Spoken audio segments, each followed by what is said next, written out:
All right, guys, we are going to go ahead and get started with your period 5 timeline. There's a bit of an overlap from period 4. Period 4 ends in 1848. Period 5 starts in 1844, so don't be too confused by that. The reason why this starts in 1844 is because one of the main themes of period 5 is Manifest Destiny. 1844 is significant for Manifest Destiny because this guy, James Polk, is elected. And he ran basically on a Manifest Destiny only campaign. He wanted to expand the country and expand it aggressively. One of the ways that he's going to do that is in 1845, the U.S. is going to add Texas. There was a bit of a problem in them adding Texas, though, and that is what the boundary of Texas actually was. The United States believed that all of this area was also Texas, whereas Mexico thought that was also theirs. And so that is going to lead to a war, and that war is the Mexican-American War. And this is a very significant war because not only are we going to add a lot of territory, but there's going to be a ton of debate about what to do with that territory. Should that territory become a slave state, or should it become a free state? People are moving out west during this time as well. The Mormons are a big religious group that were moving out west, and they're going to arrive in Salt Lake City, Utah. And that is a picture of their settlement in Salt Lake City. And then in January of 1848, you have the California Gold Rush. Gold is discovered in California. It's the largest gold rush in U.S. history, and it's going to cause a mass migration out west. This is very important because this takes place in January of 1848, and you go just 1 month later, 1848 in February, and you have the Treaty of Guadalupe Hidalgo. This ends the Mexican-American War, and when the United States wins the Mexican-American War, not only do we get the disputed territory of Texas, which is right over here, but we also get this massive piece of land called the Mexican Cession. Now, we paid Mexico for this land, paid them a pretty low sum, about $15 million. And what's included in this land? California. That's where that gold rush was taking place. 1849, Harriet Tubman is going to escape up to Philadelphia. She's going to establish the Underground Railroad, which was designed to get people out of slavery. And then in 1850, all this land that we got from Mexico, we had to decide, is this going to be a slave state or is it going to be a free state? Brought up a lot of controversy, and the Compromise of 1850 was to try to deal with that controversy. It did not actually solve most of the controversy, and it made it worse in some cases with something called the Fugitive Slave Law. Fugitive Slave Law said that northern states had to return slaves to southern states, but it was an attempt. California was made free, and it introduced this idea of popular sovereignty, which was that the territories were going to get to vote if they wanted to have slavery or not. 1851. Now, this is a bit of a connection from last time. So the last event that we really talked about in period 4 was the Seneca Falls Convention. 1851, Sojourner Truth published something called Ain't I a Woman? And this is because Black women were usually left out of the two most popular movements at the time, which was the abolitionist movement and the women's rights movement. They're really kind of sidelined for both of those. And this is kind of a criticism of that and saying that women who are not white should also be involved in these movements. 1852, really important book is published called Uncle Tom's Cabin. Uncle Tom's Cabin is going to really reveal some of the atrocities of slavery, and it's going to open up people's eyes that slavery is really bad, which I guess sounds pretty obvious, but it is going to increase abolitionist settlement or sentiment up in the North. 1854, first meeting for the Republican Party takes place. And the Republican Party used to be called the Free Soil Party, and this was this whole idea that slavery should not expand out west. Later in May of 1854, you have the Kansas-Nebraska Act. Kansas and Nebraska are these big territories. They were directly above Texas, And they had to decide if these were going to be slave states or free states.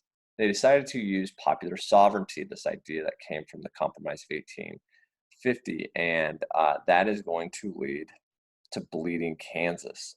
Bleeding Kansas is going to be where these big groups of people are going to go into Kansas and Nebraska and begin violence to try to intimidate people to vote either for or against slavery. This is a political cartoon. It's kind of nightmare fuel. It's terrifying to look at, but this is trying to force slavery down the throat of somebody who doesn't want it.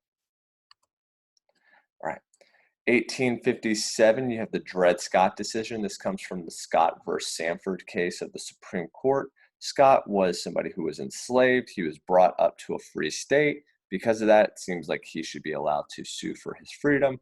He sues for his freedom. The Supreme Court says he cannot sue for his freedom because he is property. And property cannot sue. He was not a citizen of the United States. And also, people cannot be deprived of their property. This was an attempt to try to get rid of the free state, slave state argument by basically stating there is no such thing as a free state or slave state. You can move slaves from the South to the North, and they'll still be slaves.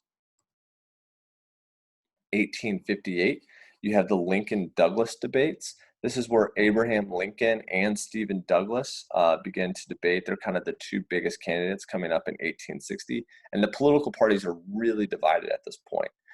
Abraham Lincoln is arguing that slavery should not expand anywhere else. He was not arguing that slavery should completely be abolished at this point yet, but it should not expand anymore. He's using that free soil platform. Whereas Stephen Douglas believed in popular sovereignty. He believed that states should vote if they want to have slavery or not. October of 1859, the guy named John Brown raided a federal military base to try to get weapons, and he was unsuccessful in that. He ended up being hung. This caused more tension and hatred between the South and the Northern abolitionists, because what John Brown was ultimately trying to do was give these weapons to slaves so that they could rebel. And in November 1860, Abraham Lincoln is elected. This is incredibly significant because he wins the election with only 40% of the vote, and he did not have any support in the South. He wasn't even on the ballots in some of the southern states, which is going to cause for South Carolina to secede. South Carolina is going to leave the United States, create their own country, the Confederate States of America, with its own constitution. And some of the states that were in the deep part of the South, Georgia, Alabama, Mississippi, Louisiana, and Texas, these guys all relied on Cotton Alliance. So because of that, they are going to secede with South Carolina. Keep in mind that Lincoln is not even in office yet. He's not going to come to office until March of 1861. So they do this before Lincoln even becomes president. The old president, James Buchanan, really didn't stop South Carolina. And this is actually a huge criticism and why Buchanan is largely considered one of the worst presidents in U.S. history.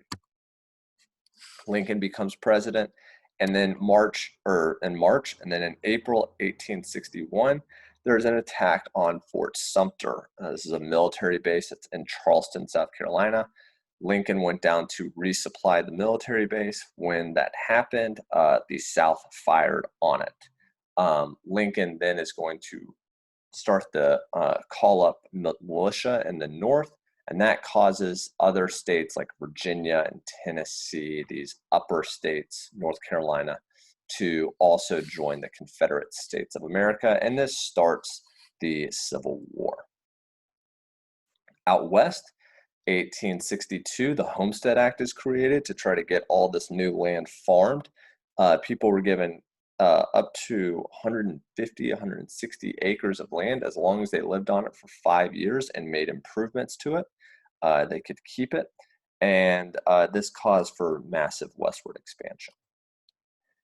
1862 as well, Lincoln is going to institute what he called his emergency powers, and he is going to suspend habeas corpus.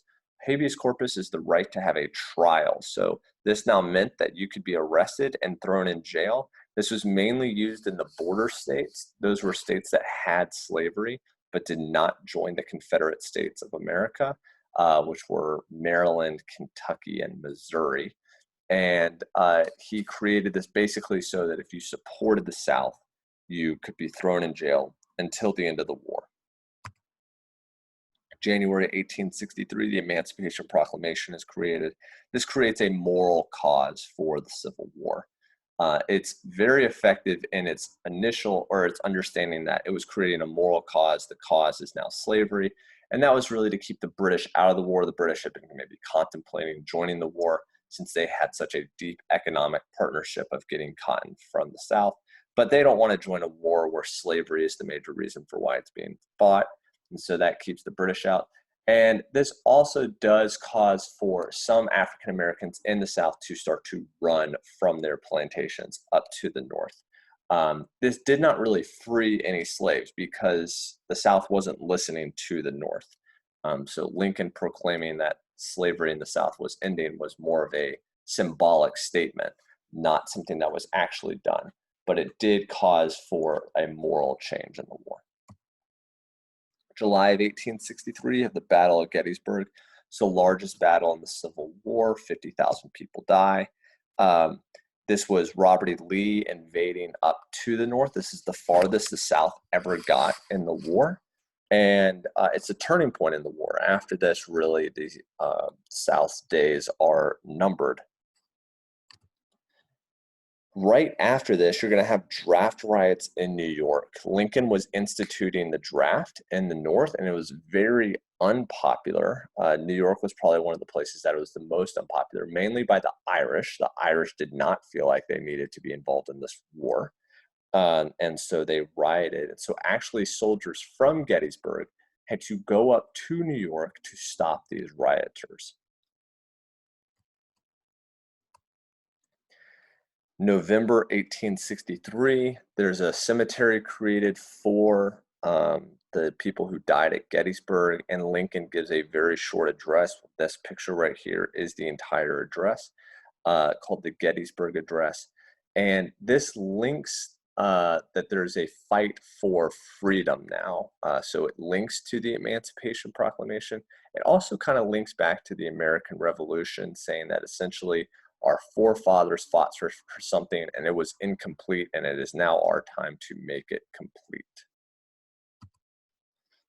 March of 1865, the Freedmen's Bureau is established. This is trying to protect African Americans and give them services down in the South with the anticipation that they're going to be set free. It should be noted that this was done even before the Civil War was over. Civil War ends the next month, 1865. It officially ends when Robert E. Lee surrenders to Ulysses Grant at the courthouse of Appomattox. And then just 5 days later, Lincoln is assassinated by John Wilkes Booth. This is going to set up the whole process of Reconstruction in disarray because Lincoln's vice president, Andrew Johnson, is going to be a Southerner, and the Congress is not going to like him because of that fact that he is a Southerner. And he also did some very, very questionable things in trying to keep slavery around. December 1865, the 13th Amendment is ratified. This ends slavery. And this kind of begins the Reconstruction process because Reconstruction is really going to be bringing the North and the South back together, but they're going to have to come back together with the understanding that this amendment needs to be ratified. It should be noteworthy that as soon as the 13th Amendment is created, it is also the same exact time that the KKK is organized. They were using violence to try to stop Black people from being able to appreciate and love their new rights that they had been given. March of 1867, Congress is going to do the Reconstruction Act of 1867. This is going to be a much more forceful way of trying to bring the North and South back together. This was Congress's idea, sometimes called radical Reconstruction, which is where the military went down, divided the South up into different military districts, and basically made sure that they gave Black people equal rights, or the rights that they had been given through the 13th Amendment and 14th Amendment. It lasted for 10 years, and it is going to be controversial, mainly because the South felt like they were being forced to do something. This is going to lead to a lot of resistance. February 1868, Andrew Johnson is impeached. Again, the Congress did not like him, and so they tried to remove him from power. He was almost removed, but was saved by one vote. 1868, the 14th Amendment is ratified. This states that all people born in the United States are citizens, and all citizens are equal under the law. November 1868, Ulysses Grant, who was the hero from the Civil War, is elected president. And when he's elected president, that is going to allow for the 15th Amendment to be ratified. And the 15th Amendment gives all people the right to vote regardless of race. It should be noted that women were left out of this, and they were very upset about this. And Black people are going to vote in major numbers after this in the South. So you're going to see people be voted into office who are people of color from 1869 to 1877, the end of Reconstruction. That slowly starts to go down, though, with 1872 Amnesty Act. We haven't really talked about this before. Up until this point, Confederate officials could not run for office. They were kept out of office. This allowed for them now to be able to run for office again. So you're seeing the Confederacy begin to rise once again. Well, that's out of order. Oh well. May 1869, the Transcontinental Railroad is completed out west. This is kind of moving more westward expansion out there, more supplies, more people can get out there much faster. 1873, there is the Panic of 1873, and this was a huge reason for why Reconstruction ended, because this panic lasted for several years. It was depression, people lost money and jobs, and people were wondering why were tax dollars paying for the North to be down in the South when the South was completely resistant to Reconstruction. It did not seem like something that they actually wanted. 1874, Minor versus Happersett. This was a women's rights Supreme Court case. We didn't talk about this either. Women stated that under the 14th Amendment, which said that all people are equal under the law, that they should be allowed to vote because that is equality. And the Supreme Court said no. 1876, you start to see major tension out west because all these white settlers are moving out west. And one of those ways is with the Battle of Little Bighorn. This was led by General Custer and Sitting Bull and Crazy Horse. They slaughtered Custer's men, and it started these Native American wars. And then finally, you have the Compromise of 1877. This is the end of the Reconstruction, sorry. This is the end of Reconstruction. There was a debate about who won the presidency. The Republican, who the North wanted, was Rutherford B. Hayes, and he agreed that he would end Reconstruction if the South agreed for him to be president. That happened, and because of that, he is elected. If you look at this picture, Tilden was the South's guy, and so it says Tilden or blood, basically signifying that they were willing to go to war over this. This was a way to avoid war, but it did end Reconstruction. This starts the Jim Crow era. This starts the Black Codes. This starts the KKK. I mean, the KKK had already been around. Some of this stuff had already been around, but it really solidified it because the North was leaving the South. All right, and that is your timeline.